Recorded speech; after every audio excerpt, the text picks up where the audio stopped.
Il y a un truc très concret sur mon ancien business que j'avais fait, c'est que j'avais vendu une collaboration à 25 000 euros avec une influenceuse. Et je me suis dit, attends, je viens de gagner, parce que moi je prenais 30%, je viens de gagner 7000 balles en une collab. Et je me dis, parfois il vaut mieux se focus sur le truc qui fait vraiment croître ton business. Donc souvent c'est les ventes par exemple. Ça c'est un truc que mon père m'a vraiment transmis, c'est arrête de te concentrer sur des trucs pas importants. Ouais, ça devrait pas être de cette couleur là, ou j'aimerais bien avoir cette fonctionnalité là en plus. Donc, ça fait 3 ans que je suis entrepreneuse. Okay. J'ai commencé au tout début par être community manager et j'ai bossé pendant 1 an pour Maserati. Et lui, il a un business aussi e-commerce sur Amazon. Il fait 2 millions par mois, donc c'est un gros truc. Et il travaille de 9h à midi. Je poste et là je suis trop excitée, je mets mon post et tout. Puis là d'un coup 5 minutes se passent. Je vois mon téléphone il s'allume et là je me dis waouh, mon réel il a pété, je suis trop contente. Et là j'ouvre mon téléphone et je vois. Salut Clémence. Hello, Comment ça tu va? vas? Ça Très va bien et toi? Très bien. Écoute, c'est notre deuxième format et on s'est rendu compte la dernière fois qu'on n'a pas pris le temps de se présenter et de dire ce qu'on faisait ici. Yes, clairement, alors que c'est peut-être la première chose à faire. Du coup, est-ce qu'on commencerait pas par ça aujourd'hui? Allez, carrément. Donc dis-nous un peu ce que tu fais et qu'est-ce qui fait que tu es entrepreneuse aujourd'hui? Alors, parcours un peu atypique, donc ça fait 3 ans que je suis entrepreneuse. J'ai commencé au tout début par être community manager, donc pendant 1 an et demi, j'ai eu des petits contrats en freelance sur Malte directement et j'ai trouvé mon premier client au bout de 3-4 mois avoir lancé ma micro-entreprise. Et j'ai bossé pendant 1 an pour Maserati, donc ça a été une chouette expérience. Très chouette, ouais. Tu faisais quoi pour eux? Je faisais toute leur communication anglais-français, puisque du coup je travaillais pour le pôle Belgique et France. Donc du coup je travaillais un peu sur une strate donnée par le siège en Italie, puisque du coup on suivait une stratégie qui était claire et nette, et on n'avait pas le droit de trop s'éparpiller. Donc, sur les réseaux sociaux? Ouais, sur les réseaux, ouais. Sur Insta, Facebook, et après on faisait une stratégie de copywriting aussi derrière. Voilà. Trop bien. Donc du coup ce qui m'a amené au fait que justement j'avais pas assez de créativité. Donc du coup j'ai eu une opportunité en décembre 2022 de travailler dans le coaching. Donc là j'ai bossé pendant 10 mois du coup pour une infopreneuse à succès où j'étais son bras droit dans tout l'interne de son business. Ce qui fait que du coup j'ai pu bosser avec plein de clients, plein de coachs pour les aider justement à lancer leur activité, à créer toute leur communication digitale autour de leur projet, mettre en place leur branding, leur image de marque, se légitimiser, se crédibiliser sur les réseaux sociaux. Donc ça a été ça pendant 10 mois. Et donc là, ça fait quelques temps maintenant que j'ai stoppé le contrat. Et que je me suis lancée du coup à mon compte. Donc là, aujourd'hui, j'accompagne plutôt les infopreneurs à scale leur business. Donc tout ce qui va être autour de leur offre, je vais les aider justement à améliorer, à glow up un peu leur communication, mettre en place des stratégies marketing poussées pour attirer de nouveaux clients, convertir assez régulièrement et beaucoup plus facilement. Voilà, c'est un petit peu ça autour de mon projet. Trop bien. Voilà. Donc en gros, comment est-ce que ça se caractérise quand tu rencontres un infopreneur? C'est quoi les pains que tu vas remarquer, les besoins en général sur lesquels tu vas intervenir et comment ça se caractérise? Est-ce que j'imagine que c'est des appels visio? Ouais, alors moi je travaille énormément en présentiel parce que du coup à Bali j'ai rencontré énormément d'infopreneurs qui du coup avaient besoin de mes services.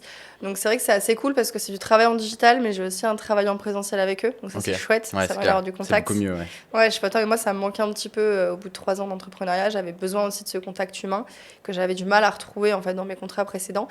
Et après au niveau de leur douleur, c'est surtout des infopreneurs qui ont du mal à se mettre en avant sur les réseaux sociaux, qui ont énormément de croyances limitantes, qui font ça depuis longtemps mais qui ont un certain blocage en fait à un moment donné, qui lancent des offres, qui n'y arrivent en fait ils arrivent à passer le premier palier et au moment de la conversion on se rend compte que ça convertit pas ou alors il y a des croyances limitantes sur des nouvelles offres à lancer depuis des années, des mois ils y pensent mais ils n'y arrivent pas et donc moi je suis là du coup pour les aider à accélérer le processus, casser les croyances limitantes, lancer des projets, sortir de sa zone de confort, etc. Trop bien.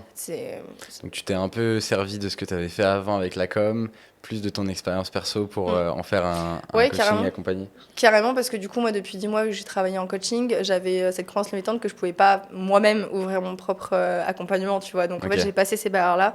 Et donc, du coup, c'est ce que j'essaie de travailler aussi avec mes clientes. Et vu que je travaille énormément avec des femmes, ça fait qu'on a des points communs, on a des douleurs qui sont assez communes, toutes les deux, avec mes clientes, quoi. Et du coup, c'est beaucoup plus facile de travailler comme ça. Et je me rends compte que c'est ce que je kiffe de ouf en termes d'accompagnement plutôt individuel, du coup. Parce que je suis pas énormément... Alors, j'adore le travail de groupe, mais je suis beaucoup plus en harmonie avec un travail en individuel parce que tu peux vraiment les travailler sur le côté perso de ta cliente, aller chercher vraiment les douleurs, la questionner, être tout le temps avec elle. Moi, c'est vrai que j'aime bien ce côté-là où j'aime pas avoir genre 15-20 clientes. J'aime bien avoir mes 2-3 clientes, tu vois, avec qui je vais bosser tout le temps. Et on va vraiment se focus sur l'énergie de leur business, quoi. Ok, Voilà. trop bien. Ouais. Trop bien. Donc, c'est vrai que le coaching pro, au final, il se mélange souvent au perso. Parce que quand tu es entrepreneur, déjà, c'est difficile de ne pas mélanger. Et donc, un coach pro, il a toujours en vrai à intervenir ou à conseiller aussi sur la partie perso. Et je m'en suis un peu rendu compte parce que j'ai fait mon premier coaching il y a. On n'en a pas parlé la dernière fois de ça. Non. Non, ok. Non. Bah, voilà. Allez, dis-moi tout. J'ai fait mon tout premier coaching, c'était il y a 3 semaines. J'en avais jamais fait de ma vie et j'ai rencontré, au même endroit où on s'est rencontré d'ailleurs à La Molasse, j'ai rencontré un coach avec qui on a discuté pendant 30 minutes et aux endroits de networking comme ça, j'essaie toujours de pas rester trop longtemps, mais là il y a eu tellement un bon feeling qu'on a pas mal discuté. Et ça a été hyper intéressant et en fait je pense que ça fait un peu la même chose à beaucoup de gens. J'avais pas du tout le sentiment que j'avais besoin de coaching parce que tout va bien dans ma vie, mon business tourne bien, je me sens bien. Et je me suis dit, bon, en vrai, j'ai pas l'impression d'être ta cible. Mais c'est marrant parce que souvent les coachs disent, nous on n'est pas là pour prendre des gens qui sont complètement à la ramasse, on n'est pas des psys, on est plus des gens on est plus là pour aider des personnes qui sont déjà bien et qui ont besoin de s'améliorer. J'ai l'impression que c'est un peu un truc que j'entends souvent chez les coachs. Et ce coach-là, apparemment, il est un peu connu à Bali. On m'a dit que, quand j'en ai parlé autour de moi, on me dit ah oui, il est super ce coach, etc. Et il m'a proposé de faire 2 coachings gratuits. Donc je vais pas dire son nom parce qu'il m'a dit qu'il le fait jamais. Donc comme ça je le mets pas en galère si on me demande ça. Mais ça a été vraiment incroyable dans le sens où la première fois ça a duré 1h30, j'ai plus eu l'impression de me présenter, donc j'ai pas eu l'impression de me découvrir, mais c'est sur la deuxième fois où on s'est vu. Là il a vraiment essayé de creuser des points où je me suis rendu compte de vrais éléments d'amélioration. Je dirais pas que c'est des problèmes parce que ça amplifierait trop la chose, mais je dirais que c'est des choses où j'ai appris un peu plus à me connaître et j'ai surtout réussi à mettre des mots sur ma personnalité ou sur des moments de vie. Par exemple, l'un des trucs qu'on a pas mal discuté, c'est le fait que aujourd'hui j'ai un dilemme, c'est que je me demande quelle est la part de travail et de sacrifice que je dois encore faire pour atteindre le prochain step. Nous, au niveau de notre marque, donc pour le dire rapidement, on a une marque de cosmétiques avec ma soeur et mon meilleur pote. Le moment où on a passé et changé vraiment notre vie et que notre business a allé dans une autre dimension, c'est le moment où on a travaillé vraiment comme des oufs. On s'est enfermé de septembre à décembre où on a vu personne, on est allé au Maroc, on n'avait aucune relation sociale, pas de meuf, rien du tout. C'est pas ce que je recommande, mais en tout cas on a dû passer par là et on en avait envie à ce moment-là parce qu'on a senti que c'était le moment de le faire. Aussi. C'est ça, et on avait une opportunité, on était en plein développement, donc on s'est dit ok, go faire des 3 jours en 1 jour, et en vrai c'était hyper intéressant. Et aujourd'hui, je ressens plus besoin de le faire. Enfin, on va dire que maintenant, je vis de mon business. Avant, il fallait réussir pour pouvoir devenir vraiment entrepreneur et avoir cette liberté financière et de vie. Mais j'ai quand même envie de faire plus. Je reste toujours aussi ambitieux. J'ai toujours envie d'aller plus loin. Et ça a été intéressant d'en discuter parce que les remarques qu'il m'a faites et les angles qu'il m'a apportés au niveau de la réflexion m'ont permis de m'apporter des solutions que j'aurais difficilement trouvé tout seul ou peut-être mis plus de temps. Et je trouve que ce qui est intéressant, c'est que quand tu évoques des dilemmes, juste le fait d'en discuter avec quelqu'un un bon coach, pour moi, c'est quelqu'un qui a une bonne compréhension de tes problèmes. C'est pas celui qui va t'apporter la solution. Non, c'est plus qui va les creuser, en fait. Ouais. Qui va aller chercher jusqu'à temps que toi, tu donnes la réponse. Exactement. Ouais. Et c'est ce que j'ai un peu ressenti. Et il avait Enfin, je trouvais qu'il percutait super bien ce que je lui expliquais et il amenait des bonnes, il me challengeait bien dans mon problème. Challenge, ouais. C'est un bon mot, ça. Et ça m'a beaucoup aidé à réfléchir. Et il y a quelques éléments de réponse qui m'ont aidé. Par exemple, il m'a dit, en vrai, c'est quoi ta crainte dans le fait de pas sacrifier, enfin tu te dis ouais je pourrais refaire des journées de 9h minuit, mais elle est où ta crainte de pas le faire, c'est quoi que tu as peur de perdre, etc. Et c'est vrai que j'ai réussi à me dire ok, c'est vrai que ce qui m'inquiète le plus en ce moment c'est de perdre la vie que j'ai réussi à atteindre, donc un jour de devoir rentrer en France et reprendre un CDI, je pense que ça c'est ma plus grande peur. Du coup si ça c'est ta plus grande peur, comment est-ce que tu fais en sorte que ça n'arrive pas.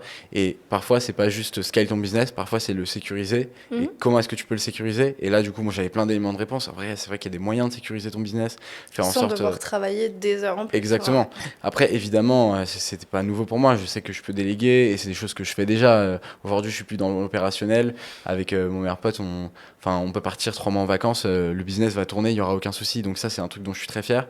Mais disons que la partie que j'ai pas réussi encore à déléguer, c'est la partie développement du business. Donc aujourd'hui, ce qui tourne, c'est bien, mais on va pas faire, si on part 1 an en vacances, le business va pas faire x3. Et donc cette partie-là, il faut que j'arrive à la déléguer, mais c'est super dur parce que c'est la clé, c'est le moteur. Et il faut... c'est peut-être ta zone de génie aussi. Aussi. Et donc c'est un peu ces choses-là sur lesquelles je dois focus et peut-être ne pas abandonner trop vite et tenter plein de choses différentes. Et après, il y a un truc aussi où ça dépend où je place mes ambitions parce que je peux très bien me dire c'est bien de travailler comme un ouf, mais pour aller jusqu'où? Et est-ce qu'il y a toujours besoin d'aller beaucoup plus loin? Peut-être que juste en faisant des 9-15 heures ou peut-être même moins, je peux continuer à me développer mon business, continuer à m'enrichir et travailler de manière suffisamment efficace et optimisée pour aller plus loin. Là, j'ai fait un déj d'ailleurs. Juste derrière, il y a Little Frenchy, c'est un resto français qui est collé à notre studio avec un Italien. Et lui, il a un business aussi e-commerce sur Amazon. Il fait 2 millions par mois, donc c'est un gros truc. Et il travaille de 9h à midi. Et l'après-midi, il kiffe sa life. Et enfin... C'est des trucs que je me dis, en vrai, on pourrait très bien travailler comme ça déjà. On gagne déjà plus que ce qu'on espérait et il n'y a pas besoin parfois. Et il a l'air d'être optimal dans ce qu'il fait. Mais c'est une vraie dualité et des vraies questions que je me pose et ça a été intéressant d'en discuter. Ouais, après, c'est une question je pense, d'habitude et de routine aussi. Parce que je sais que moi, j'ai beaucoup de culpabilité qui vient aussi quand je me sens un peu plus sereine dans mon business, que je vais pas forcément bosser pendant 2-3 jours. Déjà, je vais avoir le manque du travail. Et ça, c'est un truc que j'avais pas avant l'entrepreneuriat. Donc ça va me manquer de pas bosser. Ça, c'est bien, cette sensation. Et il y a aussi le côté culpabilisant, tu vois. Ah mais attends, j'ai bossé que 3 heures aujourd'hui, est-ce que c'est suffisant? Alors est-ce que finalement, il y a besoin de plus, tu vois? C'est ça, cette question qu'il faut se poser. Et moi, je trouve qu'avant, je travaillais beaucoup plus, mais j'étais moins efficace.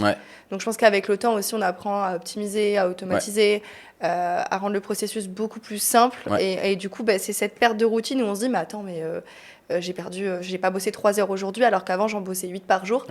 Est-ce que finalement c'est juste pas une question d'habitude et de routine, tu vois, de bosser autant? C'est clair. Après, c'est un truc que je kiffe aussi, donc j'y vois pas trop d'inconvénients. Je pense que pareil que toi, bosser 2 heures par jour, ça m'irait pas. Parce que j'aime bien ce truc de je suis au bureau et je suis dans ma bulle, ça reste mon kiff. Donc c'est m'enlever du kiff dans la journée. Et il y a un truc qui a vraiment changé la donne qu'on fait depuis maintenant 1 an et même un peu plus, c'est de se focus sur les trucs les plus importants. Et quand je commence ma journée, avant j'avais des to-do list, maintenant j'ai ma to-do, mais j'ai mes prios. Et il faut juste que je fasse. Et je suis jamais trop exigeant avec les prios. C'est que je dois faire un truc aujourd'hui. Et même si ça me prend 15 minutes, je sais que je dois faire ce truc-là. Et le reste, si je le fais pas, c'est pas grave. Mais moi, ça me permet de me dire, aujourd'hui, je fais les 2-3 trucs qui sont importants. Ça peut être 3 mails, ça peut être un truc qui va me prendre 1 heure. Et si j'ai fait que ça, le reste, de toute façon, c'est pas urgent. Et avant, on avait tout le temps envie que tout soit prêt vite. Et on se mettait des deadlines beaucoup trop short avec beaucoup trop de tâches. Et maintenant, on étale beaucoup plus et ça permet d'être moins stressé et de mieux faire les quelques choses qui sont importantes. Par exemple, la règle du 80-20, les 20% des choses que tu fais te rapportent 80% de bénéfices de revenus ou de peu importe. C'est une réalité. C'est savoir se dire, OK, c'est quoi le plus important dans mon business? Et ça, il y a plein de gens qui l'oublient. Ils se focus sur des détails, etc. Alors que parfois, il vaut mieux se focus sur le truc qui fait vraiment croître ton business. Donc souvent, c'est les ventes, par exemple. Ça, c'est un truc que mon père m'a vraiment transmis, c'est arrête de te concentrer sur des trucs pas importants. Ça devrait pas être de cette couleur-là, ou j'aimerais bien avoir cette fonctionnalité-là. En plus, les gens, ils kifferaient peut-être un peu plus, mais tu vas peut-être avoir 10% de gens qui seront un peu plus satisfaits. Mais d'un autre côté, tout le temps que tu vas passer à essayer d'avoir ces 10% de satisfaction supplémentaire, peut-être que ce serait mieux de faire un x2 d'abord avec un petit peu moins de satisfaction, et ensuite d'optimiser que de faire l'inverse. Et ça, c'est un truc qui a changé aussi et qui me permet de mieux m'organiser dans mes journées. La priorisation des tâches, je trouve que c'est un sujet hyper intéressant parce que c'est dur à faire au début. Parce que tu sais, t'as plein de tâches et tu sais pas laquelle est la plus importante. Et ça, comme tu disais, c'est focus et priorité sur les choses qui apportent réellement. Et je pense que quand on a un business, on travaille, enfin moi je sais que mes objectifs principaux sont plutôt du côté perso, impact, etc. Mais il y a forcément à un moment donné l'enjeu financier qui rentre en compte dans les objectifs. Et je trouve ça quand même très important, sinon on serait resté dans notre zone de confort et on serait peut-être resté dans un salaire fixe, dans le salariat, tu vois. Mais c'est vrai que la priorisation des tâches, c'est des choses que je travaille avec mes clients. Mes clientes, beaucoup mes clientes, qui ont énormément de mal à prioriser les tâches. Et je le vois, elles s'éparpillent. En fait, je les laisse faire au final parce qu'elles vont se rendre compte elles-mêmes qu'il y a un moment donné, il y a une fatigue émotionnelle qui rentre en jeu, qui va juste te permettre de faire baisser les résultats et plus que de les augmenter, tu vois. Ouais, c'est clair. Mais je pense que, tu vois, même si y a d'autres tâches que tu pourrais prioriser ou pas dans ton business, la partie... bénéfices et chiffre d'affaires, tu peux jamais la mettre en dessous du top 4 parce que sinon en fait tu es contre-productif. Et moi mon premier, on va dire, business qui a fonctionné, je l'ai mis un peu de côté, ça, le côté chiffre d'affaires et bénéfices. Oh, pardon. T'inquiète. Désolé, au montage là.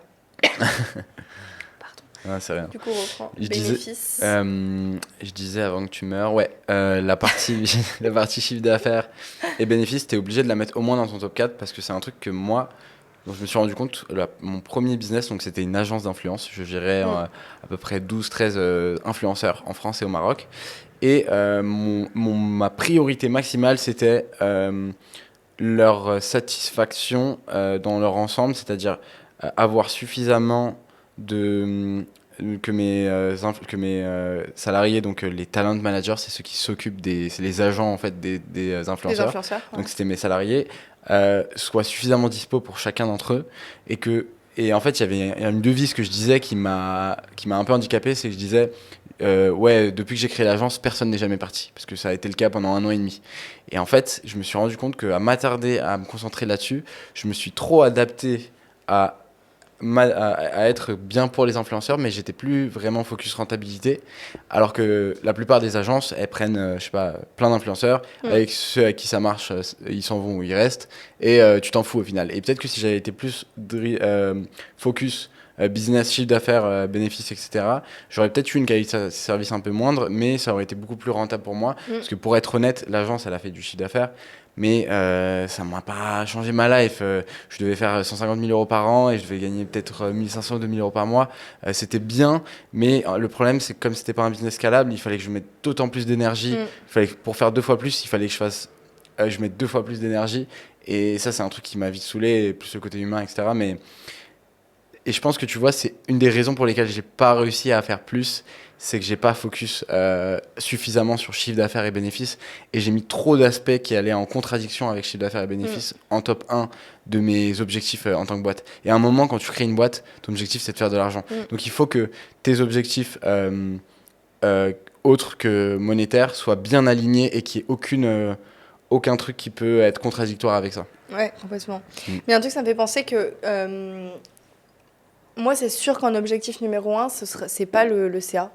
Parce que j'ai trouvé une réelle passion, tu vois, dans le coaching. Ouais. Donc, du coup, moi, ce qui m'excite, c'est pas forcément l'argent, c'est les résultats de mes clientes. Oui, aussi, fois, forcément. Waouh. Genre, j'ai des transformations, c'est incroyable, tu vois. Et c'est pour ça, en fait, que j'aime faire ce que je fais. Du coup, je disais qu'en termes d'objectifs, moi, j'avais toujours eu cet objectif numéro 1 en termes d'impact. Parce que ça, je l'ai découvert après. Hein. Enfin, au début, on est tous en recherche d'argent.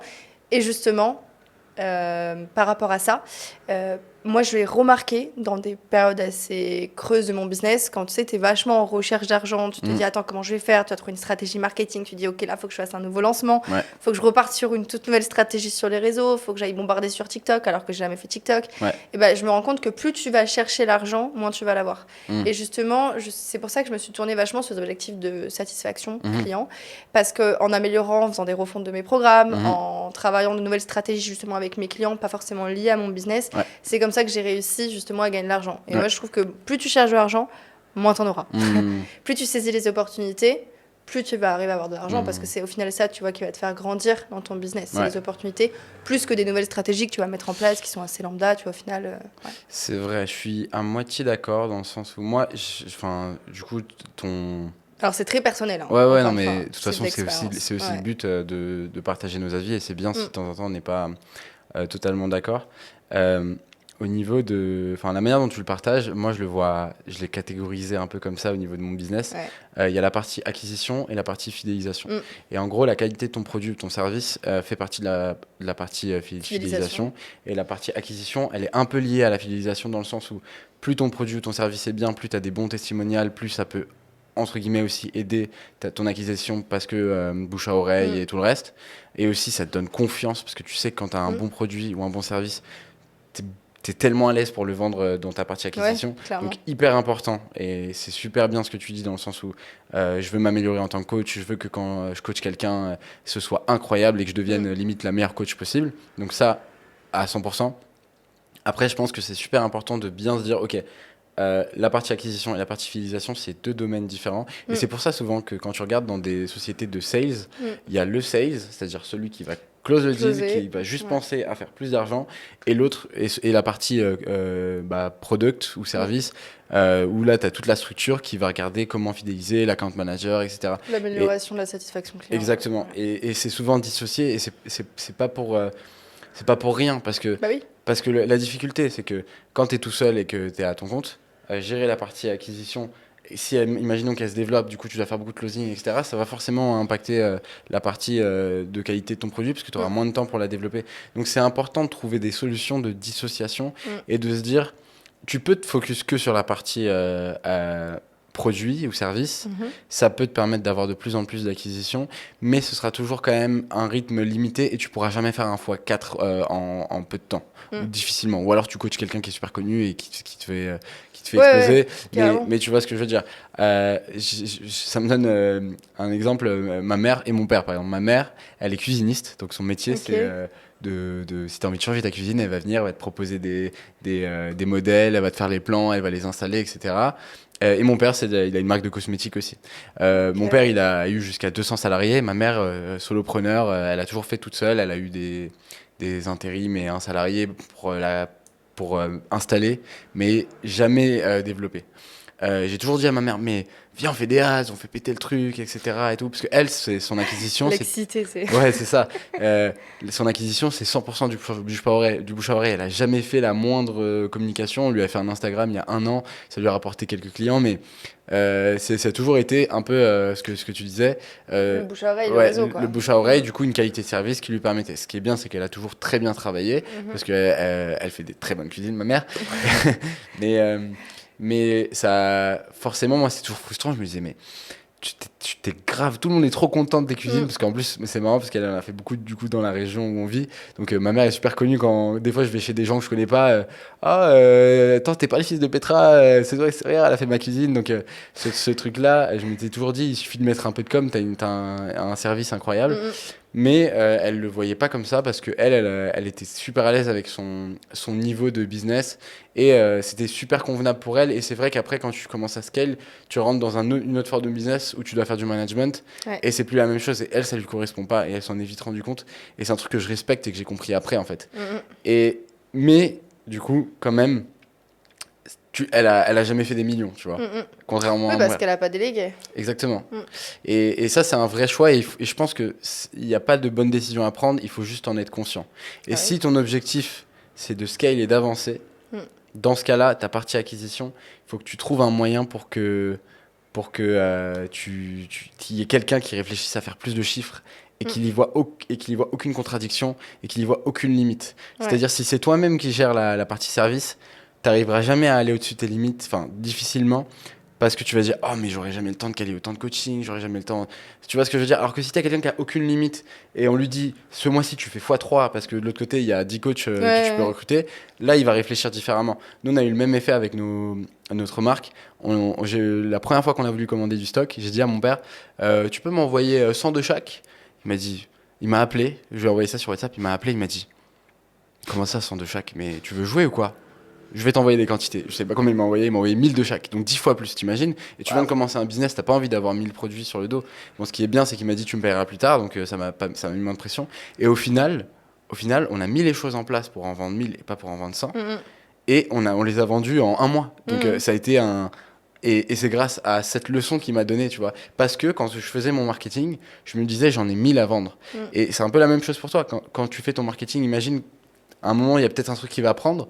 Tu vas peut-être pas mettre 5 000 euros de budget par jour si tu dis c'est moi qui dois faire les coachings. Donc je pense qu'à un moment, quand tu décides de scale et te dire ok, maintenant je veux, si c'est ton objectif, si tu as envie de rester à une échelle, il faut que tu trouves le moyen. Après, ce qui est bien dans le service, c'est que tu peux augmenter le prix aussi. Donc ça peut être une bonne solution aussi pour combler le fait de pas avoir à déléguer. Donc quand tu sens que ça prend, tu triples ton prix et au moins ça te coûte autant de temps.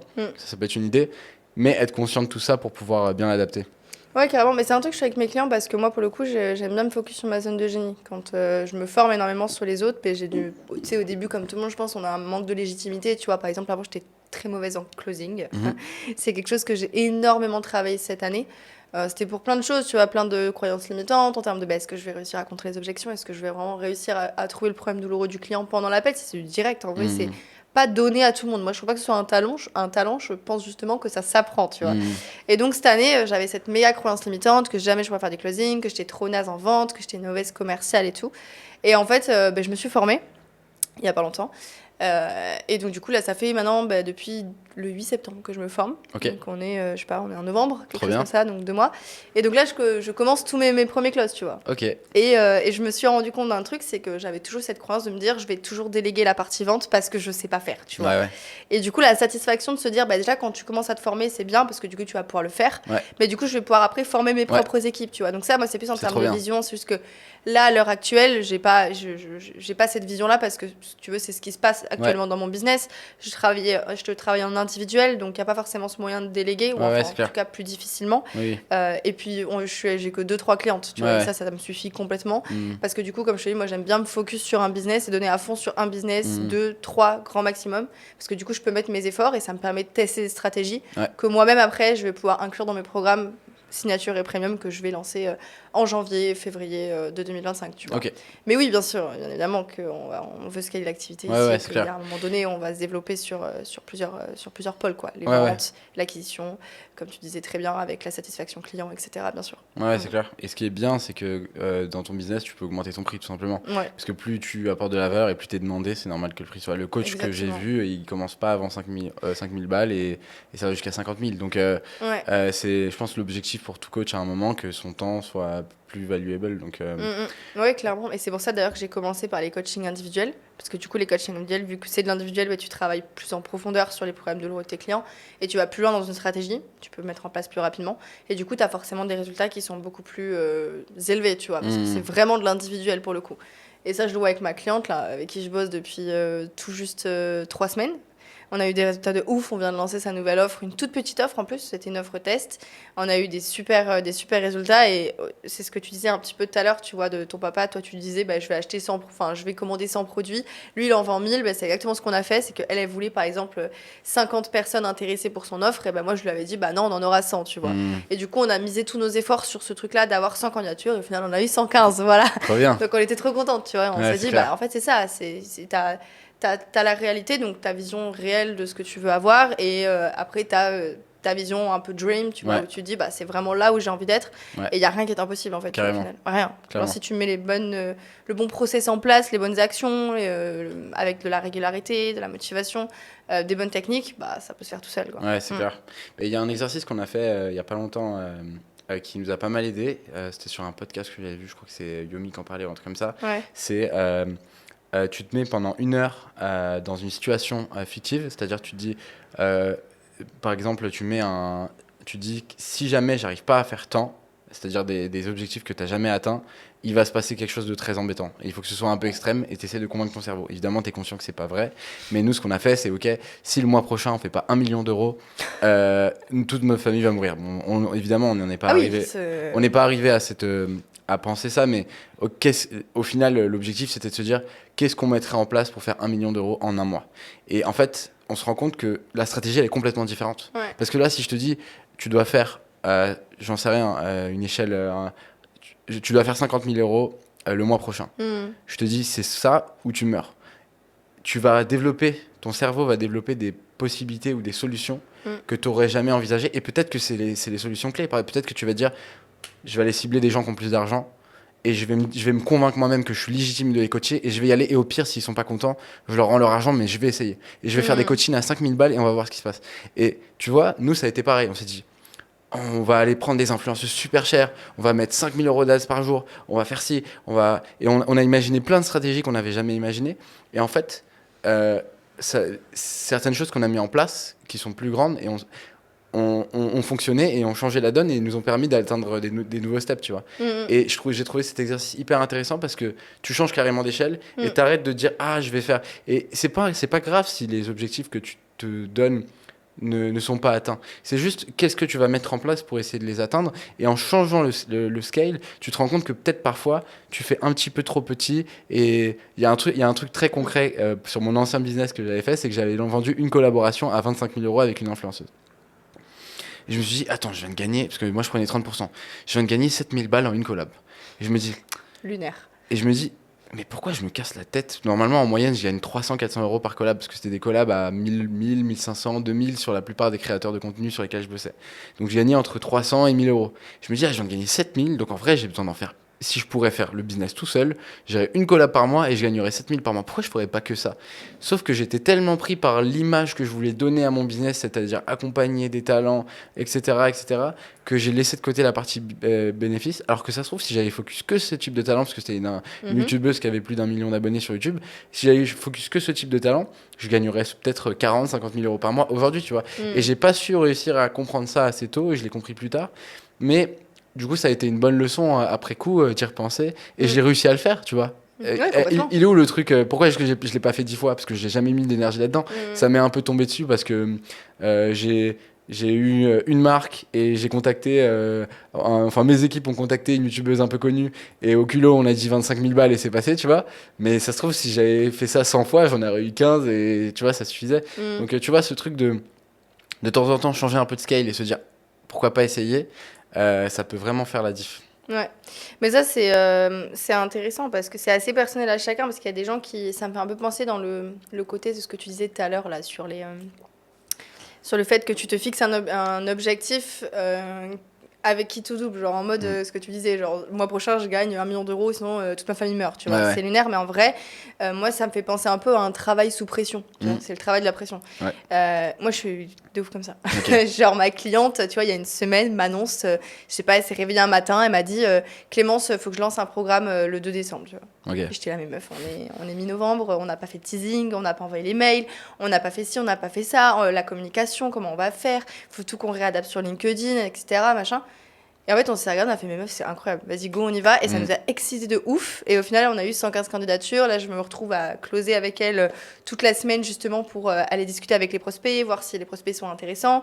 On a mis toutes les stratégies en place pour des seconds programmes premium qu'on va ouvrir en janvier. Et du coup, juste en l'espace de 2 semaines, on s'est rendu compte qu'on avait mis en place plus de projets qui étaient intéressants en termes de long terme que ce qu'elle faisait depuis 6 mois, tu vois. Okay. Où elle procrastinait sur des projets, où elle mettait en place des offres qu'elle a lancées cet été, mais ça a bien marché, mais elle savait pas trop quand est-ce qu'elle allait le relancer. Elle restait dans sa zone de confort. Okay. Elle prenait quelques fois des petits coachings individuels. Et là, en 2 semaines, elle m'a dit, mais meuf, j'ai jamais eu cette excitation dans mon business de lancer un truc comme ça. Et le fait qu'on ait été sous pression, ça nous a fait avoir des résultats qu'elle avait jamais eu, tu vois. Incroyable. Parce que du coup, on s'est fixé un objectif qui était beaucoup plus haut que ce qu'elle avait fait en fait dans le passé, tu vois, parce qu'elle était sur son objectif de qu'est-ce que j'ai fait cet été quand j'ai lancé mon offre. J'ai fait 40-50 personnes intéressées.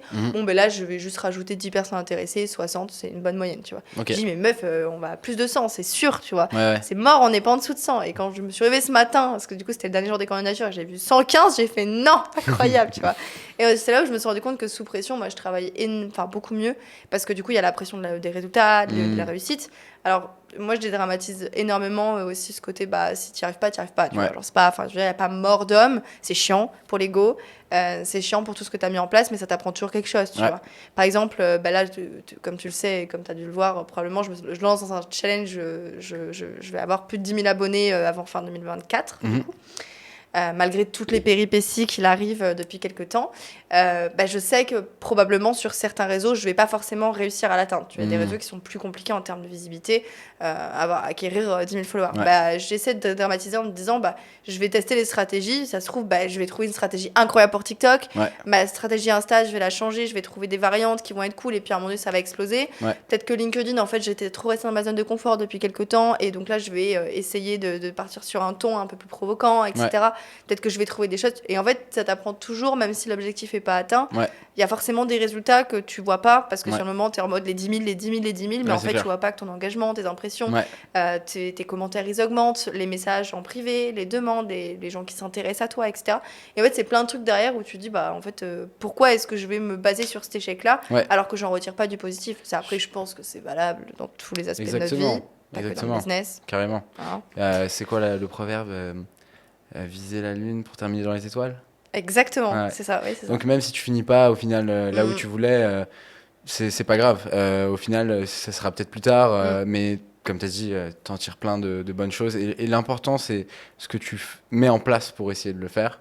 Et après, le résultat finira par venir. Et de toute façon, c'est du testing. Et si tu t'es dit, j'ai mis les choses en place mon objectif était assez haut, c'est très bien. Pour moi, c'est pire d'avoir un objectif trop bas. Ah oui, Avoir un objectif haut et ne pas l'atteindre, c'est pas la meilleure chose qui puisse arriver, mais c'est très bien si ça se passe comme ça. Tandis que si tu te contentes, c'est là où c'est dommage. Complètement. Mais en fait, c'est un peu, je faisais cette comparaison avec une cliente, que ça m'a fait énormément rire. Et c'était assez parlant. Tu sais, au code de la route, on t'apprend que quand tu es sur la route et que tu regardes dans un point, la voiture part dans la même direction. Et bah, dans l'objectif, c'est pareil. Tu vas te fixer un objectif d'avoir 5000 abonnés, peut-être, tu vois. Bah, tu vas aller dans cette direction et tu vas peut-être avoir 5000 abonnés. Mais c'est quoi 5000 abonnés? Ça va t'apporter quoi? Pas forcément grand-chose. Tu vois, là, on parle vraiment d'une mesure en termes de followers, ce qui n'est pas forcément le meilleur exemple. Mais si tu prends un autre exemple, c'est la même chose. Tu vois, par exemple, le chiffre d'affaires. Tu dis, bon, bah, ok, le mois prochain, aujourd'hui, je suis à 10 000. Bon, bah, le mois prochain, je vise 15 000. Est-ce que c'est vraiment un objectif que tu as vraiment envie d'atteindre ou tu as vraiment envie d'être aux 50 000, tu vois? Et du coup, bah, forcément, ta voiture, elle va tourner vers l'objectif auquel tu vas croire, pour lequel tu vas te lever le matin. Il y a une infopreneuse qui disait qu'elle était complètement obsesse de ses objectifs et qu'elle faisait tout construire en public, tu vois. Et elle m'a disait dans un podcast que, justement, je crois que c'était avec Yomi, mais c'est Margot Pinego. Et elle disait justement qu'elle était complètement obsesse par ses objectifs financiers et que ça en était devenu une obsession, que c'est pour ça qu'elle travaillait, que c'est pour ça qu'elle avait toute cette satisfaction autour de sa clientèle, mais aussi dans son équipe, etc. Et elle disait, en fait, je suis tellement obsessionnée. Obsédée. Je suis tellement obsédée, merci. Waouh. Je suis tellement obsédée par mes objectifs financiers que du coup, bah, j'ai cette pression aussi de le construire en public, que les gens voient en fait ce que je construis. Et plusieurs fois, j'ai eu des échecs et en fait, j'ai des gens qui sont venus me parler et me dire, mais meuf, déjà, t'as tellement de coronesse de poser tes objectifs financiers comme ça sur la table, de dire comme ça, du jour au lendemain, il y a une meuf qui arrive, elle dit, mois prochain, je gagne 500 000 euros. T'es en mode, la meuf, elle a du culot, tu vois. Ouais, c'est clair. Ouais, j'avais vu aussi cette fille. Ouais, c'est clair. Donc être obsesse par ses objectifs. Ouais. Alors, je trouve que c'est pas mal. Ouais, c'est clair. Je suis assez d'accord. J'avais une question à te poser. C'est personnel, c'est un conseil que je voulais te demander. Tu as dit que tu faisais des formations, enfin que tu suis une formation en ce moment. C'est un truc que je veux faire depuis longtemps parce que en fait, j'ai l'impression de moins me former depuis que je travaille à mon compte. Enfin, je faisais des études, j'apprenais au début et là, forcément, j'apprends moins de choses et il y a des nouvelles choses que je veux faire. Par exemple, mon vrai objectif 2025, c'est de commencer pour de vrai l'immobilier. Ok, trop bien. Donc, et j'ai envie de me former, par exemple, à ce niveau-là. Et j'ai envie de continuer à me former, en fait, de sentir que j'apprends toujours. Comment est-ce que toi, dans ta journée, tu cales la partie formation dans ta routine et tu fais en sorte de... Est-ce que c'est un moment de ta journée? Est-ce que c'est quand tu as du temps libre? Comment est-ce que tu t'organises à ce niveau-là? Alors, ça dépend des semaines. Parce qu'il y a des semaines, il y a le rush. Du coup, oui, forcément, c'est plus dur. C'est un peu déséquilibré, mais moi, je vois plutôt le truc par semaine. C'est vraiment sur mes temps libres. En fait, il y a plusieurs types de formations que je fais. C'est que je me forme sur du côté divertissant. Donc, c'est-à-dire qu'il y a des choses qui vont me plaire en termes de formation. Genre, par exemple, le closing, je kiffe parce que tu parles de psychologie humaine, tu vas parler des réactions humaines face avec un prospect qui est en face de toi, qui réagit, comment contrer cette objection sans vouloir vendre à tout prix, tu vois. Et donc ça va vraiment dans la connaissance du cerveau humain et c'est des choses qui me plaisent énormément. Ouais, donc tu pourrais le faire pour lequel je m'intéresse depuis des années, mais du coup le côté théorique est un peu plus chiant du closing, on va pas se mentir. Et du coup j'essaie d'allier les deux. Donc moi ça se passe vraiment dans les moments calmes de ma semaine, plutôt de ma semaine, pas de ma journée. Donc ça va être plutôt les week-ends.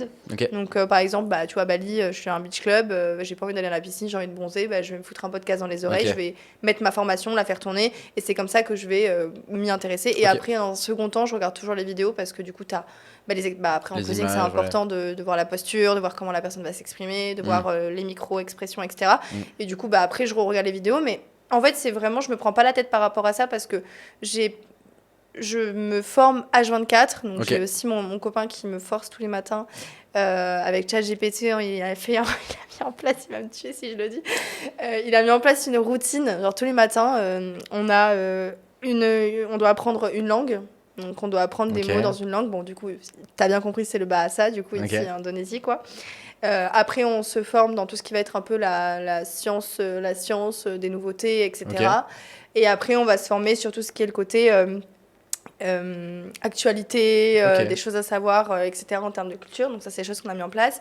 Et après, vraiment, en termes de formation pour mon business, c'est constant, en fait, parce que du coup, je travaille sur les réseaux, donc je suis obligée de me former tout le temps avec les nouveaux algorithmes, avec les nouvelles tendances.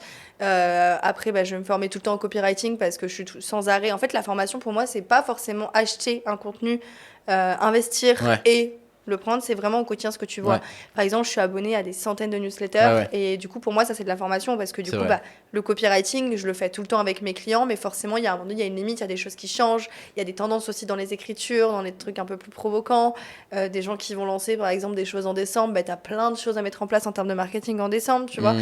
Et du coup, je me forme au quotidien, donc par les podcasts, par les vidéos YouTube, donc sans même forcément m'en rendre compte parfois. Je me rends compte ça aussi, je me dis, c'est vrai que là, hier soir, j'ai regardé un podcast sur le développement personnel, mais je m'en rends pas compte, mais j'ancre mon cerveau aussi à connaître de nouvelles choses, à mettre en place de nouvelles actions au quotidien, etc. C'est clair. Mais sinon, moi, je le prends vraiment sur mes temps libres. J'essaie de vraiment garder ma routine pro, qui est vraiment axée sur mes clients, mes clientes, mon business à moi.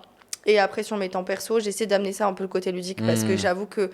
sinon, je craque, en fait, ce que tu disais de... on se forme au début, et après, on rentre dans le dur, dans la pratique, et puis on en oublie de se former, tu vois. Et du coup, j'en étais arrivée à un stade où je me disais, j'ai pas envie de me former, tu vois, la flemme. Flemme. Et du coup, j'essaie ça fait maintenant 1 an et demi, donc depuis que j'ai commencé, donc novembre 2022, que j'essaie vraiment de me dire, en fait, il faut que ce côté formation, ce soit pas juste, en fait, un fardeau dans mon quotidien et que j'aime le faire, tu vois. Mais j'y vais step by step parce que c'est vrai qu'au début, c'était compliqué. Je me disais, flemme d'acheter une formation en copywriting, flemme d'acheter une formation dans ci, dans ça. Et en fait, je me rends compte que maintenant, je kiffe parce que du coup, je le mets en pratique avec mes clientes. On a des résultats. Forcément, c'est ce que tu disais tout à l'heure, c'est cercle vicieux. Tu mets en place des choses. Si tu y arrives, tu as une montée de confiance en toi, plus de résultats. Cercle vertueux. Exactement, le cercle vertueux. Ouais, trop bien. Et est-ce que, je suis d'accord avec toi le côté, parce que moi aussi j'écoute beaucoup de podcasts, je suis des newsletters et en vrai c'est des kiffs. Et c'est vrai que c'est important que ce soit un kiff parce que sinon c'est super dur et ça demande beaucoup trop d'efforts. Mais est-ce que tous tes kiffs ont un lien avec ton business? Parce que moi par exemple j'ai eu des périodes où mes podcasts, les podcasts c'était mon moment j'ai remplacé podcast avec Netflix par exemple parce que je kiffais de ouf et j'ai eu un moment où j'ai un peu arrêté. Est-ce que t'as encore je parle vraiment purement ordinateur, etc. Je parle pas que je veux pas le comparer à aller au beach club ou aller faire une activité, mais est-ce que tu regardes encore des séries? Est-ce que tu t'écoutes encore de la musique, ou en vrai t'as réussi à un peu transformer tes kiffs en reliant à ton business? Alors, j'avoue que les séries, j'ai jamais le temps d'en regarder. Des films, ça arrive avec mon copain le soir qu'on fasse un Netflix and chill. Bon, voilà, tu vois, c'est logique.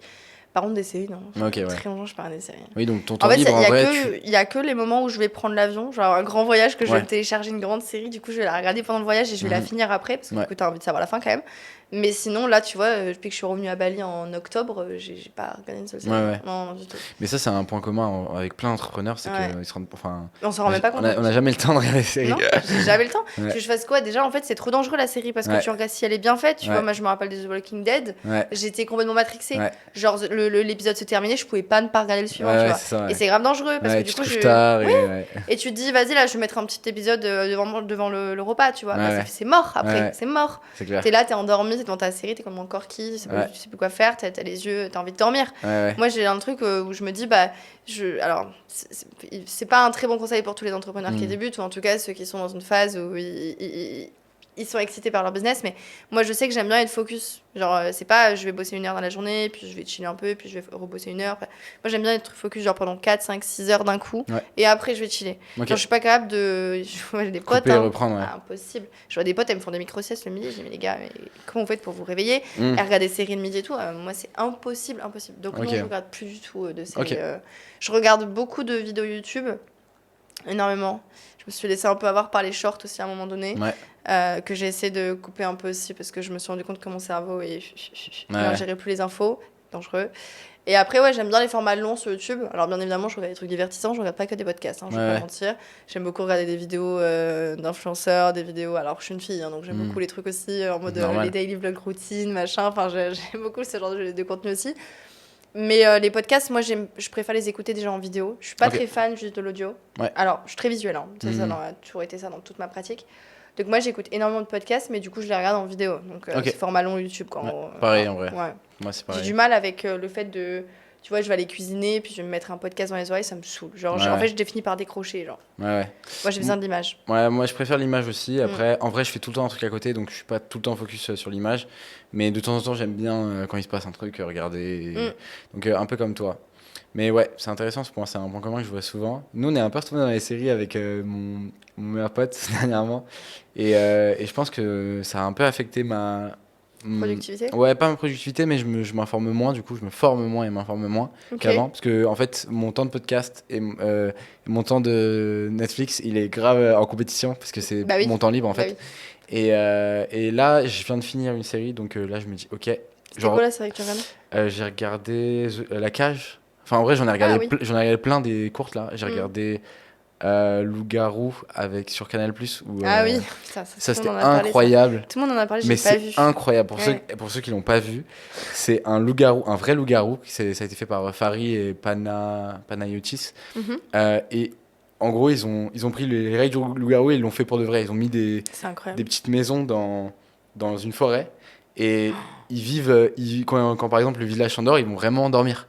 Et quand la petite fille et tout, elle a un petit truc pour regarder. Et ils ont pris que des gens hyper forts. Ils ont pris un ancien agent secret, un mentaliste, une ancienne journaliste enquêteuse, des acteurs, donc des gens qui savent un peu fake. Donc que des gens hyper chauds, une joueuse de poker, une joueuse de poker.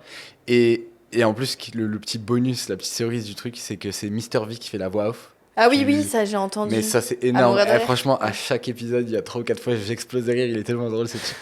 Et en plus, il y a des quêtes pendant la journée où ils peuvent gagner des trucs. Enfin, vraiment, et l'épisode, c'est une masterclass. Donc, l'épisode, la partie. Lui-même, quoi. La partie, elle est trop bien. Donc, vraiment, je pense, c'est un des meilleurs trucs que j'ai vu cette année. Et donc, j'ai regardé quelques séries courtes, parce que j'ai eu peur de lancer un truc long. Et là, j'ai regardé La Cage vite fait, mais là, je me suis dit, vas-y, c'est bon, j'arrête. Et maintenant, je vais re-switch en mode information, parce que c'est vrai que au final, c'est un peu un piège. Après, je pense que c'est bien de temps en temps. Je pense que je suis repassé sur les séries, parce qu'à un moment, j'avais besoin de ça, d'un peu plus de légèreté, de divertissement pur, comme toi quand tu regardes tes daily vlogs. Mais c'est vrai que quand tu tombes sur des trucs qui sont trop bien, moi ça m'est arrivé. Par exemple, le loup-garou, je l'ai regardé, je crois, en une soirée. Je me suis couché à 4 heures parce que j'étais trop dedans. C'est ça qui est dangereux. Moi, c'est pour ça que les longues séries ou les séries les plus connues, tu vois, les trucs. Alors, moi, j'adore les trucs d'action et tout. C'est trop prenant. Genre, t'es là, t'arrives à là. Ils sont trop forts, les mecs. Ils sont trop forts. T'es là. Et après, tu peux quand même essayer d'analyser un peu ce qu'ils font. Et c'est incroyable. Genre, à la fin de la série, ils te spoilent un truc sans te le spoiler subtilement. Et t'es là, mais non. Je peux pas dormir. Savoir, mais comment est-ce qu'il va mourir? Est-ce que si? Est-ce que ça? Genre, c'est impossible d'aller dormir. Ils sont trop forts après. C'est clair. C'est clair.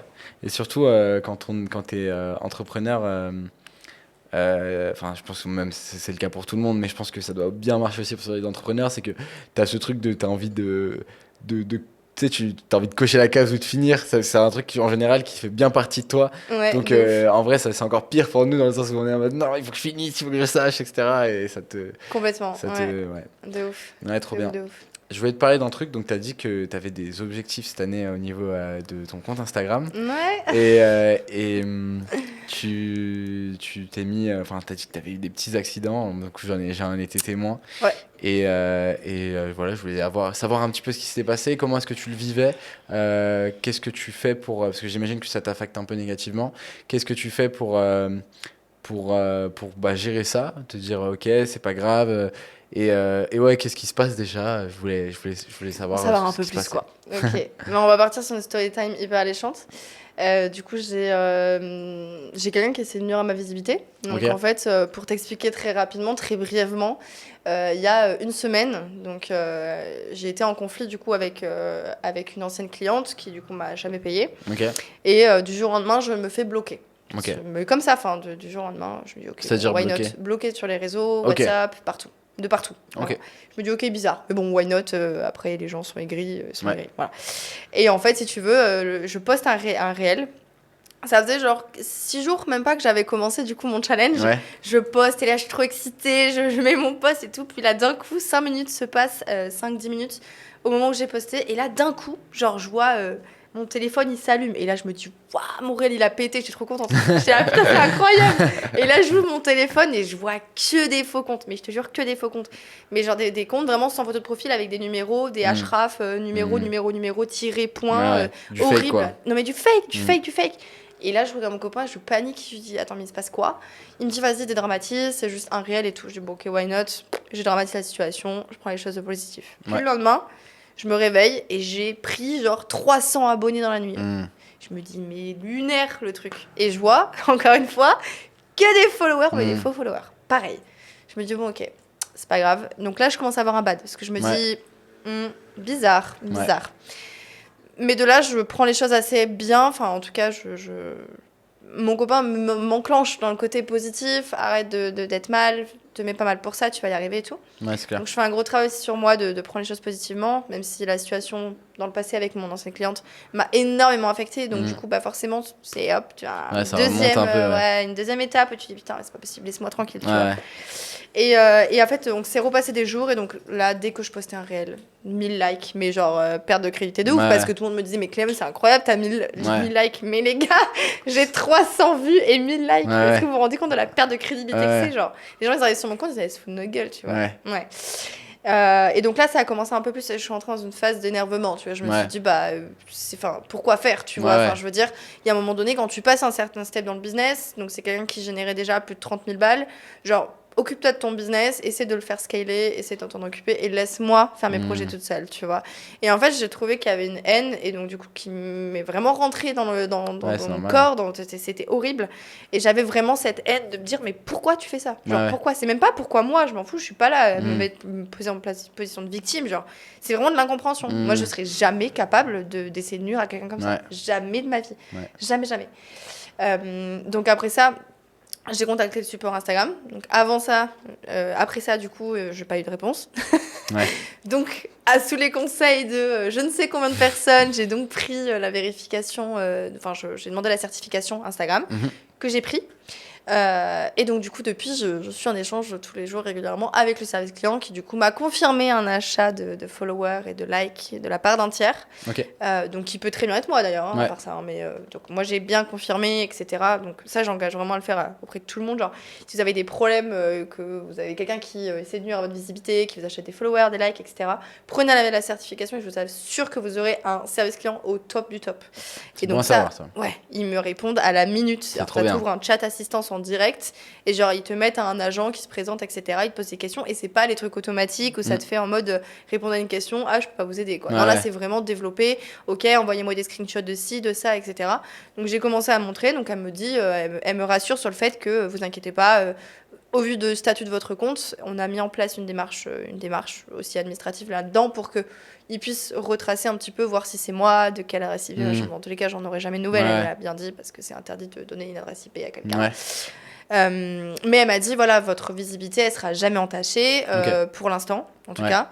Si vous grimpez rapidement en visibilité, oui, mais sinon, bah non. Voilà. Donc, ça m'a aidé aussi, je t'avoue, à prendre les choses de façon plus légère, parce que c'est vrai que le but, en fait. Le but, je sais pas si tu sais, mais quand tu achètes des followers, je pense que tu n'as jamais été amené à faire ce genre de choses. Mais quand tu achètes des followers et quand tu achètes des likes, le problème étant, c'est que du coup, c'est des sites qui sont externes à Instagram. Tu sais, il y a beaucoup de gens qui téléchargent l'application pour voir qui c'est qui les stalk, etc. Et c'est des applications qui sont externes à Instagram et Instagram déteste. Comme tout réseau social, leur but, c'est que tu restes sur la plateforme.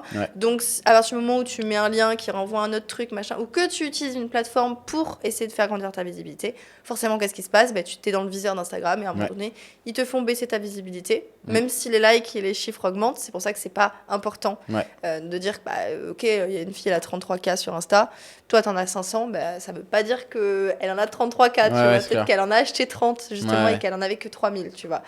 Donc c'est aussi ça et du coup, j'avais peur de ça, du fait que Instagram me voit et me dise écoute, toi t'es banni, c'est mort, c'est fini. Et du coup, j'ai inversé le processus.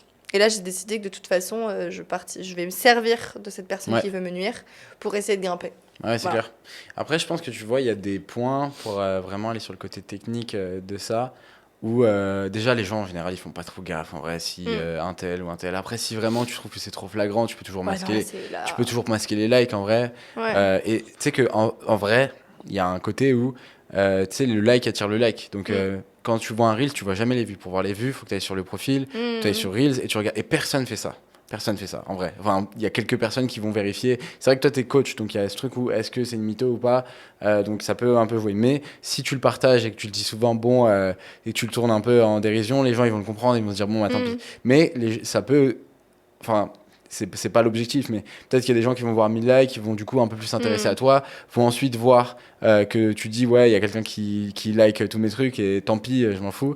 Et en plus, tu sais que les outils comme ça d'achat, etc., en vrai, ça fait 10 ans que ça existe, même plus, depuis qu'Insta ça existe, c'est encore là. Et si Instagram n'arrive pas encore à les faire sauter, c'est quelque part, ils sont de plus en plus forts. Parce que comment ça se passe souvent, c'est des espèces de bots qui vont en fait, ils vont créer des comptes, ils vont essayer de les rendre suffisamment actives pour que Instagram ne capte pas que ce soit juste des bots. Donc par exemple, imaginons les tout premiers bots, c'était des comptes qui créaient et ensuite boum, ils s'abonnaient et après ils les faisaient plus. Peut-être que Instagram a fait OK, tous les comptes qui s'abonnent et qui sont pas actifs, on les fait sauter. Peut-être que du coup maintenant les outils comme ça, ils ont des comptes, ils les font être actifs pendant 1 an et ils s'abonnent pas plus à un compte par jour et ils arrivent à automatiser le process tellement bien que même Instagram capte plus. Et si Instagram n'est pas capable de bien gérer ça, c'est possible que tu sois pas shadowban et que ça ait pas d'impact et au contraire ça peut même avoir un impact négatif. Donc je pense que dans la situation où tu es, c'est embêtant, mais si la personne en question qui essaie de te nuire voit qu'à un moment ça te rend un peu service et que de toute façon ça te ralentit pas, elle va arrêter de dépenser son argent, tu vois. Mais c'est excitant pour moi, je te le dis. En vrai, c'est un challenge. Là, ça fait 3 jours, ça m'excite de ouf ce qu'elle qu'elle fait. Et en vrai, la confrontation, souvent ça te donne. Enfin, la confrontation, quand on te met un peu de challenge, quand on te met un peu. Il y a un peu un truc où tu dois prouver, ça te donne une énergie supplémentaire où ton cerveau, je sais pas, tu peux t'en servir comme quelque chose de plus fort et j'ai l'impression que c'est ce que tu fais, donc c'est trop bien. Bon, je vais pas mentir, au début c'était compliqué. Ouais. Quand tu vois que. En fait, à part ça, c'est juste que tu penses. Moi, je suis beaucoup dans l'émotionnel, donc je sais que c'est cette personne, je le sais profondément, je le sais au fond de moi. Il y a eu trop de coïncidences en quelques jours pour que ce ne soit pas cette personne-là. Et donc, du coup, forcément, t'en reviens au côté émotionnel au début. Mais pourquoi elle fait ça ? Pourquoi elle me fait ça, en fait ? Je n'ai rien fait. Pourquoi elle essaie de me nuire, tu vois ? Et après, très vite, il y a l'énervement. Deuxième phase, c'est un peu comme un deuil, en fait. T'as l'énervement après. Tu te dis, mais pourquoi faire, en fait ? Genre, pourquoi être autant mauvais, tu vois ? Et là, tu développes une haine. J'avais une haine, mais pour cette personne, mais immense. Et après, t'as l'excitation. Je me dis, mais en fait, meuf, tu veux me faire ça, mais t'es tellement smart. T'es tellement smart, mais merci. Merci. J'ai réussi à lâcher le mot smart, quand même. Elle est smart. Elle est smart. Et quand on me pose la question, mais pourquoi tu sais que c'est cette personne ? Parce que je me dis, il faut être smart pour faire ça. Il faut être smart. Il faut avoir de l'argent, déjà, à dépenser pour quelqu'un d'autre et pas pour soi. Voilà. Donc, pour ça, il faut avoir un minimum un mindset entrepreneurial de se dire, ok, c'est de l'argent que je perds, mais ça va me faire gagner quelque chose parce qu'en termes de fierté et d'ego, je vais réussir à bousiller la vie de quelqu'un. Tu vois. Donc, déjà, c'est très mauvais.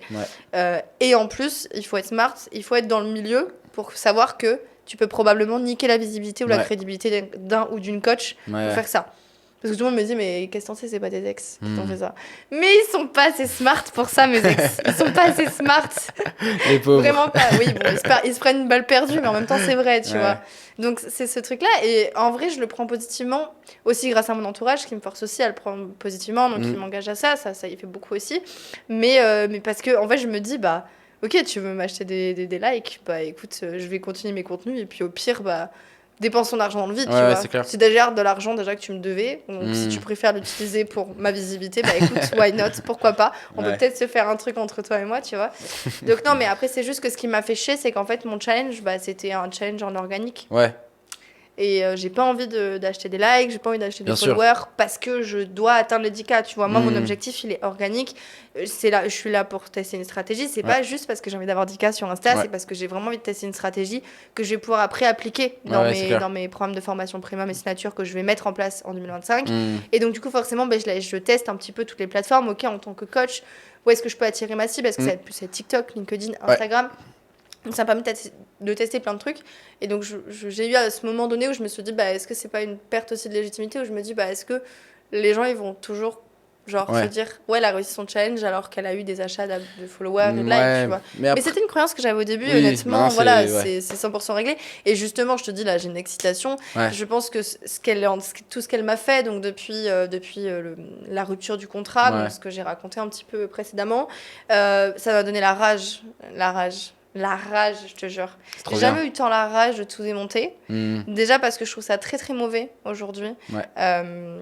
De dire qu'on impacte des gens, de dire qu'on aide des centaines et des centaines de femmes ou d'hommes ou de gens par mois, alors qu'on se permet d'avoir des comportements comme ça avec ses partenaires extérieurs ou les gens avec qui on a collaboré. Tu vois. C'est clair. Je trouve ça très grave, vraiment. Et pour moi, ça montre un peu l'arrière du business, ça montre qui est la personne, ça montre quel est son business plan et tout ce qu'il y a derrière en fait, son business, tu vois, déjà pour commencer. Donc ça me donne la rage de balayer un peu tous les infopreneurs qui se prennent pour je ne sais qui et qui proclament impacter des gens tous les mois, des centaines de personnes, alors que par derrière ils font ça. Et aussi parce que moi j'ai envie de réussir, tu vois. Et je me dis, bah en fait, genre tu veux m'empêcher de réussir, bah, je vais te montrer que je vais pouvoir le faire. Tu vois. Ouais, c'est clair. Mais c'est trop bien. C'est trop bien que tu aies réussi à avoir passé par toutes ces phases aussi rapidement. Et c'est aussi pour ça, je pense que tu es une bonne coach, parce que tu as pu faire ce travail sur toi-même aussi vite. Et en vrai, tu vois, moi, c'est un truc que je me dis souvent quand quelqu'un veut me causer du tort ou me fait du mal. Je me dis en vrai, ok, je suis celui qui subit un petit peu la situation maintenant, mais ces personnes-là, dans leur quotidien, ils doivent subir quelqu'un qui doit nuire à quelqu'un et qui veut faire du mal à quelqu'un, c'est quelque part, il a un profondément mal-être ou c'est pas quelqu'un de bien. Et ces gens-là, en général, déjà au quotidien, ils sont moins heureux que toi, ils ont moins confiance. Et en plus, ça leur retombe toujours dessus. La vie fait que la constance de la négativité ou de la méchanceté te rend jamais service. Donc, en vrai, la pauvre, si elle en est arrivée à faire ça, et toi, ça te crée une espèce de carapace supplémentaire, même si tu en avais déjà une belle. Et la victoire est plus belle quand tu parcours quand c'est plus dur, tu vois. Imagine la toi dans 1 an ou dans 2 ans qui aura accompli tout ça et qui se souviendra qu'au début on t'a mis ses bâtons dans les roues, même si il t'arrive les pires choses, même si ton compte doit sauter, même si tu dois recommencer, mais si à la fin tu sais que tu vas atteindre ton résultat et que t'es passé par tout ça, tu sais que ce sera encore plus beau à la fin. Donc c'est trop bien que t'aies cette vision là et ça te permet aussi toi d'envisager d'autres strates et peut-être que tu peux utiliser d'autres KPI, d'autres clés. KPI en français, c'est indicateurs clés. Ouais, d'autres indicateurs comme le nombre de gens qui vont s'intéresser à ton coaching, le nombre de gens qui te posent des questions. Par exemple, aujourd'hui, il y a 10 personnes qui me posaient des questions par rapport à travailler avec moi, où j'ai eu temps. Enfin, il y a d'autres moyens d'engagement qu'elle ne pourra pas acheter, qui pourront déjà te dire, ok, est-ce que j'ai bien bossé cette semaine, etc. Donc, en vrai, tu peux t'adapter à la situation comme tu le fais très bien, et il n'y a pas un drame, elle pourra pas faire plus de toute façon. Complètement. Il y a un truc qui me fait rire, ça me fait trop rire les gens qui vendent des formations pour exploser la visibilité sur Instagram, mais genre qui ont 1000 vues, 2000 vues sur leur réel, et genre 23 likes. Au secours. Genre au secours, vraiment. Et genre ça, c'est un truc, je me dis, mais comment tu peux te sentir ? Parce que c'est un vrai débat, je pense, la légitimité, la crédibilité, de comment est-ce qu'on se sent dans son propre accompagnement. Et il y a aussi la réalité de ce que tu peux vendre, tu vois. Genre, t'as plein d'infopreneurs aujourd'hui qui ont des promesses et en fait on a l'impression que les promesses sont pas du tout tu vois, imprégnées dans leur business et ça c'est un truc c'est un vrai débat. Moi j'ai pas trop d'avis fixe là-dessus, dans le sens où c'est vrai qu'il y a plein de gens qui vont dire si c'était un bon coach il le ferait lui-même. Ça c'est le truc qu'on entend tout le temps, mais en même temps tu vois, il y a une part de test aussi. Il y a une part de test. Oui c'est vrai, il faut l'avoir passé, mais après tu vois c'est comme il y a des gens qui sont bons dans l'enseignement, il y a des bons coachs, des bons enseignants, et il y a des bons joueurs, tu vois.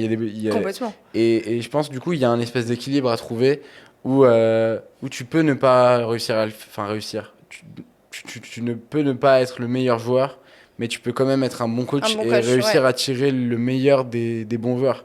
Et donc, il y a une part de réalité où il y a des gens qui sont totalement fake et qui t'expliquent comment faire un truc qu'ils n'arrivent pas à faire, et du coup, leurs solutions sont fausses. Mais je pense qu'il faut quand même le nuancer parce que en vrai, Complètement. surtout toi qui cherche à donner de la légitimité à Oui. des gens, À des gens, ça peut ouais. leur mettre une pression aussi. Donc c'est important de nuancer, je pense, ce propos. Ouais, non, complètement. Ok, bah trop bien. C'était encore un podcast rapide, mais super cool. On n'avait rien prévu, on a juste discuté. On est parti, mais dans tous les sens. Mais c'est ce qui est bien, non? Ouais, c'est ce vrai. qui est trop bien. C'est vrai, c'est Ouais. toujours trop cool. Bah merci encore. Bah, merci à toi. Et bah peut-être au prochain podcast. Au prochain podcast. Avec plaisir.